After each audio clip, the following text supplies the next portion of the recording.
Welcome to the video series, a 7-part video series about whether or not you can actually be a full-time reseller. So if you're here, hopefully you may have watched part 1, which is the introduction. I'm going to talk to you about sort of why I decided to make these videos, what was going on with my life, and sort of the parts about why I decided to make these videos. And so the second video was I decided to write down all the pros. Let's start off positive. Let's start off with all the pros of being a full-time reseller. And I got 20 of them.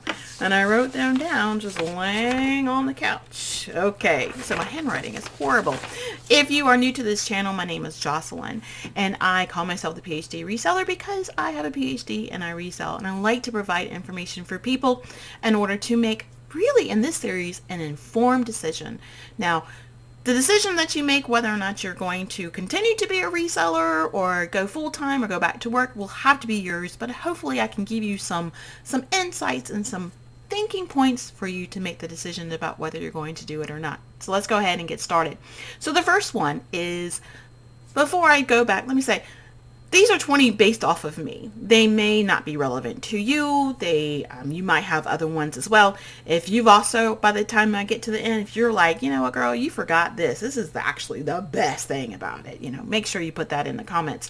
And if you like this sort of comment, I would comment. If you like this sort of video, be happy if you would subscribe, give this video a like. But anyways, let's start with number 1. No commuting. I hate driving. I hate driving. I've flown someplace that was 4 hours away because I even planning a trip to Charleston, South Carolina, and I'm like, it's 4.5 hours. I don't feel like driving. Does a plane get there? And even like one of the planes was like 3.5 hours. So I'm like, by the time you're done, everything, that's a 5-hour day. Like, okay, I guess I'll just have to drive. But I hate commuting. And actually my last job, I didn't have that far to commute. It was 15 minutes door to door. But I've had jobs where I have had to commute an hour and 15 minutes one way, and it sucked. But I also had a job where I actually could bike to work as well. So I hate commuting. That's a pro. You don't have to commute. And most people's post office is pretty close to where they are, so you don't have to worry about doing a long traveling. But of course, that may not be true. If you live in a rural area, that may not be relevant to you. The second thing is, no work costs, no parking fees, no uniforms, no new type of shoes, no going anywhere. You don't have to bring all the stuff to your office. I didn't have to go off and buy, I don't know how many mini fridges I bought to put in my office because I didn't like the community refrigerator because it was gross, or I wanted my little snacks and my drinks and people would take them and all, but there's no cost. If I want something to drink, I go downstairs. I don't have to worry about somebody stealing it because it's just, is in there, right? So I don't have to worry about those sorts of things. 3, I got to choose the days I want to work and don't want to work. Last week, I took a vacation. I was like, I don't want to work next week. I don't want to work on Saturdays. I don't feel like working on Wednesday. And as long as you have it set up to where your days that you're shipping, if you say I'm going to ship within 2-3 business days or 1 to 2 business days, you're like, I don't have to ship till tomorrow. I'm not doing anything today. And if I'm listing today, I didn't have to. If I don't want to work, I can't just call up the job. You can, right? But they're like, why are you not working today? You sick? We need a doctor's note. You've called out too much. That sort of thing. Number four, you choose the hours you want to work. If you're a night owl, you can work till 2 o'clock in the morning. You might say, you know what, I'm going to start listing and start doing stuff from 10 to 2 a.m. If you work a job, you have to work the job that's the hours that they say you have to work. Sometimes if you're salaried or anything like that, they can be a little more flexible. But other times there's no way of getting around it. You have to work. And there is a point where, I have to be there. 5 o'clock is my deadline. I have to be at the post office by 5 o'clock. But beyond that, I wake up at 8 o'clock in the morning and I list I list about 4 hours. 12 o'clock, I stop, I do my orders. At 2, I stop, I lay on the couch, watch YouTube videos, get on Facebook, do that kind of stuff. 3 o'clock, see if I got any more orders in, send those out, go to the post office. I'm done at 3:30, right? There's no job I've had, besides when I was a school teacher and started at 7:30 in the morning and dealt with 9th graders all day. Never recommend that I'd ever get to have a time when I was off by 3:30. o'clock. Number 5, more time with your family, your friends, your pets, yourself. If you're working somewhere, even if you're working from home, right? Your kid comes, you're on a Zoom meeting. Shh, be quiet, I'll be there with you in a minute. Your cat jumps on you and your dog's like barking. You don't have to worry about that. You can stop. You can stop what you're doing. There's no Zoom meetings. You might be in the middle of making something if like you're Etsy, or maybe you're trying to say like, let me just hurry up and finish this part and I will stop. But for the most part, if I'm in a Zoom meeting, or if I'm at work, I can't just stop and my kid calls. I don't have children, but if your kid calls or your family member calls and says, hey, I want to talk, and you go, well, I'm at work, you can't talk to me right now. You can do that if you want to, because that's what you do. You do what you want to do. Number 6, you don't have to miss any more events. And this is really important for those who work on weekends. How many times did you miss a concert, a party? Because why? I have to work. People are going out to lunch. I can't. My lunch break is at so-and-so. I can't go. I have to miss.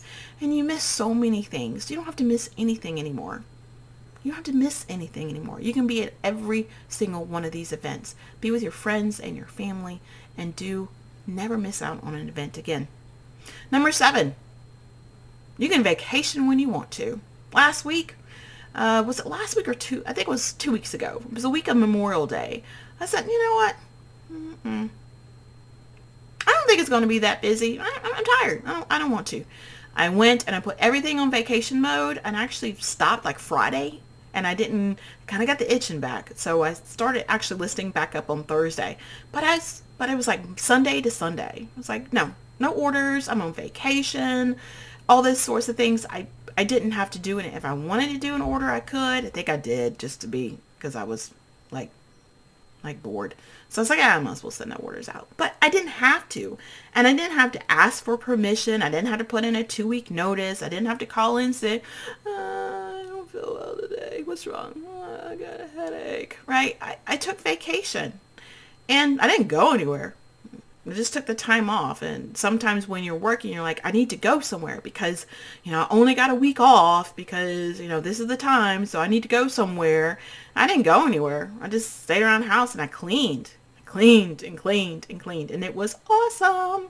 Number 8, you get to earn money when you're not working, right? Now, if you have paid sick leave or you have paid vacation, you can make some money when you're not working. But that's not what I'm talking about. I'm talking about you can not list over the vacation like I did, and I still made money. I still had sales coming in. People were still buying stuff. So when I came off my vacation, like I said, even when I was on vacation, and it's like on eBay, the seller is away. You can still order things, but it's going to be a delay. And they still were ordering stuff. So it's like, I make money while I was not doing anything. You make money at night.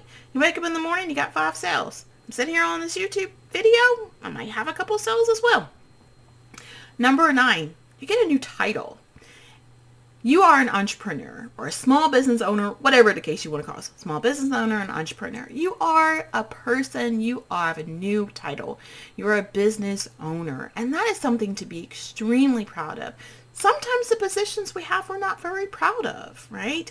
Whatever the case may be, everybody really does typically respect people who are out doing a small business and they're busting their butt and they're trying and they really want to try to support you. And you get a great, wonderful new title. Number 10, you get to make all the decisions to the point. No matter where you go, even if you had a brick and mortar store, if you're working for somebody else, there's rules and regulations you have to abide by. If I'm selling sodas, I can't sell liquor without a liquor license. Those are just the things. But beyond that, you make the decision. You decide when you want to work, how you want to work. You decide the logo. You decide on what you want to sell. You decide on what platforms you want to sell on. You make all the decisions for yourself, for your business. You don't have to ask somebody. You don't have to ask somebody and say, hey, you know what? Let's say, for example, you work at a breakfast joint and your customers keep asking, do you have pineapple juice? And you say, no, we don't have pineapple juice. And you go, gosh, you know what? So many people ask for pineapple juice. we should start selling pineapple juice. And now what you got to go to the manager, the owner. Hey, I got people ask for one. Oh, think about it. Maybe, maybe not. But, if you want to sell pineapple juice, you go and sell pineapple juice. That's what you want to do. You have the right. You make the decisions for your business. Number 11, requires no education. So I've been watching Dave Ramsey lately, just trying to find new content to put on YouTube.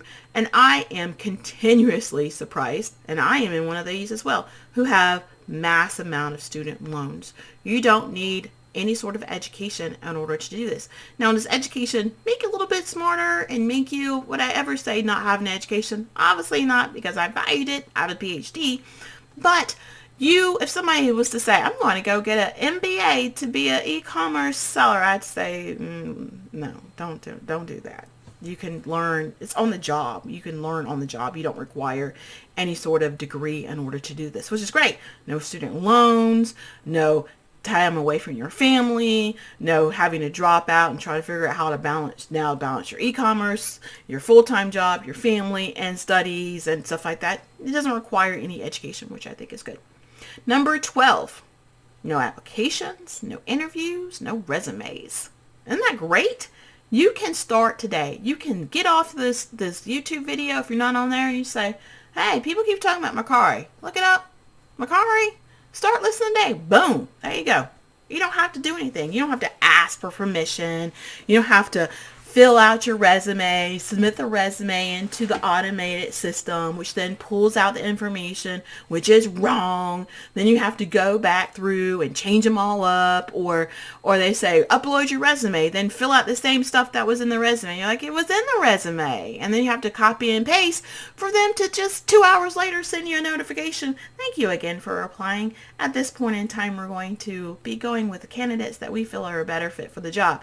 You're like, that's a computer. A person didn't look at this. There's no way you could have looked at it. It's Sunday at 5. Nobody's looking at this resume.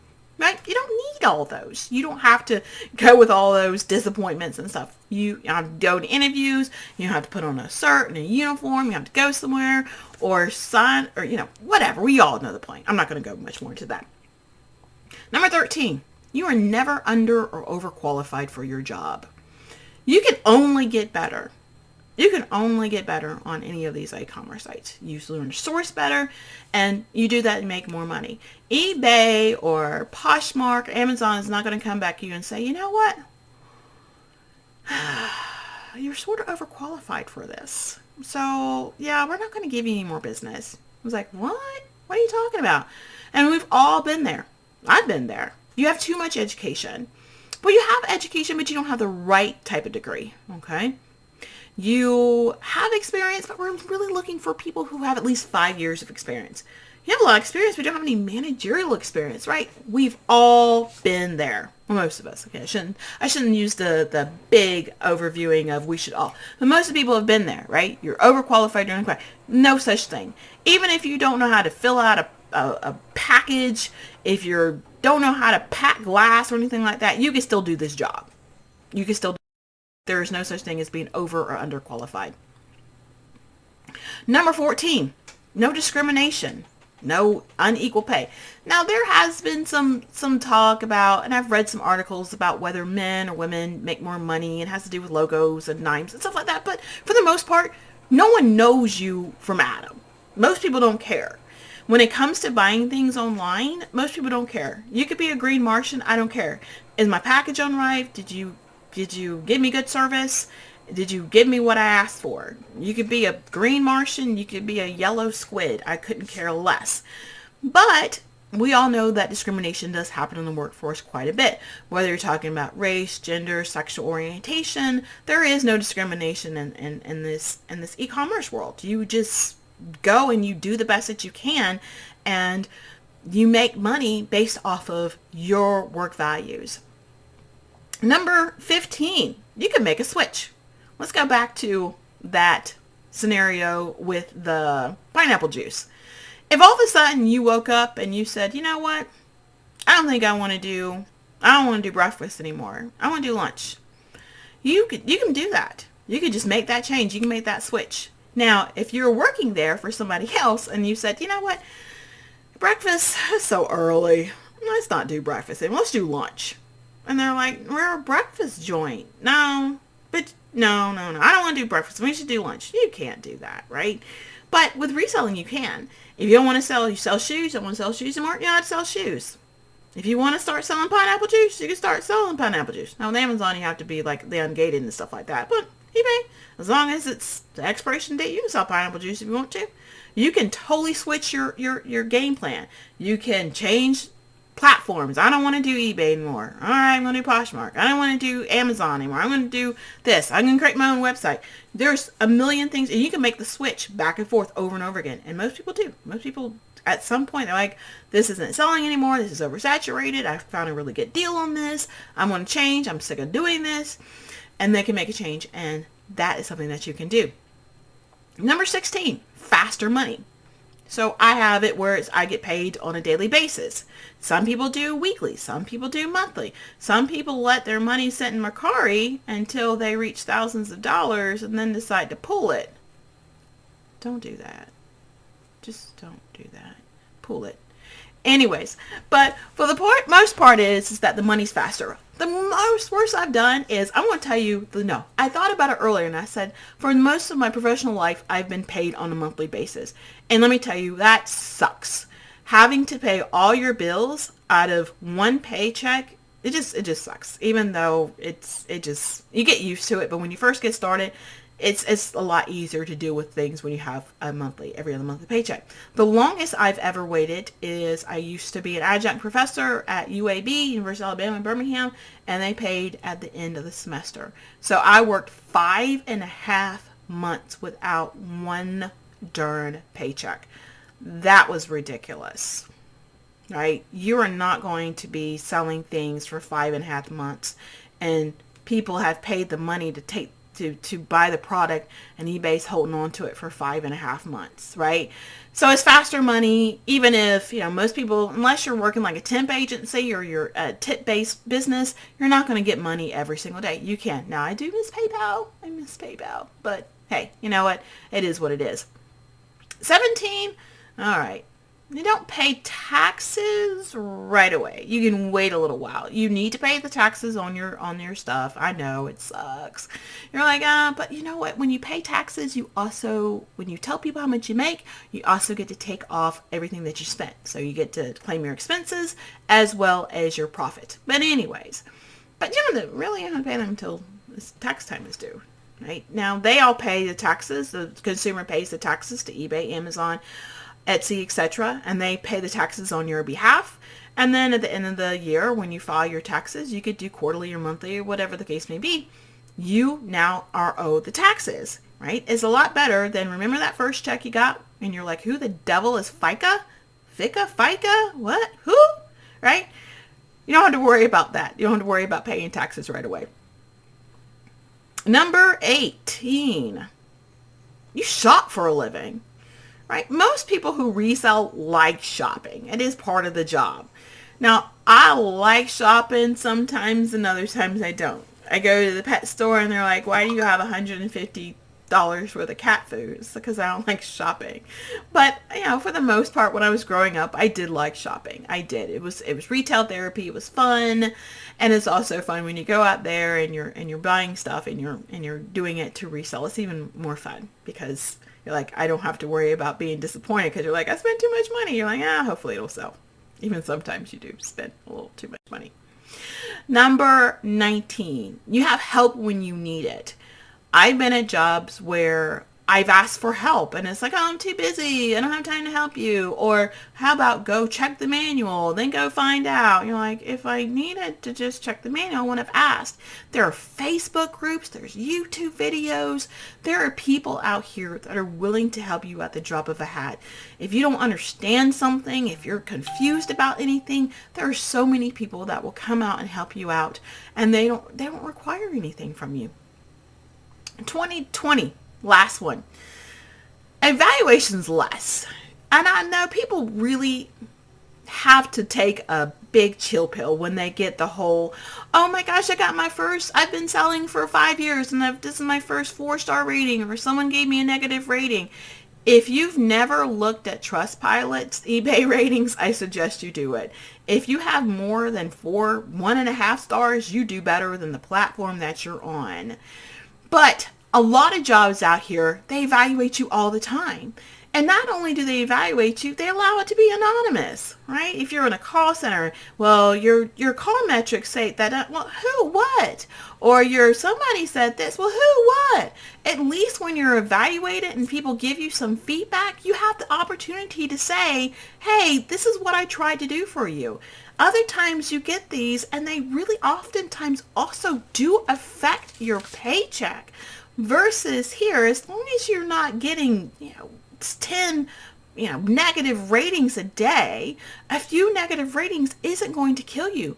But if you get a lot of negative ratings, you can lose your job, you can miss out on bonuses. Now you can get, that sort of thing, but evaluations are part of the process of any job that you're going to do.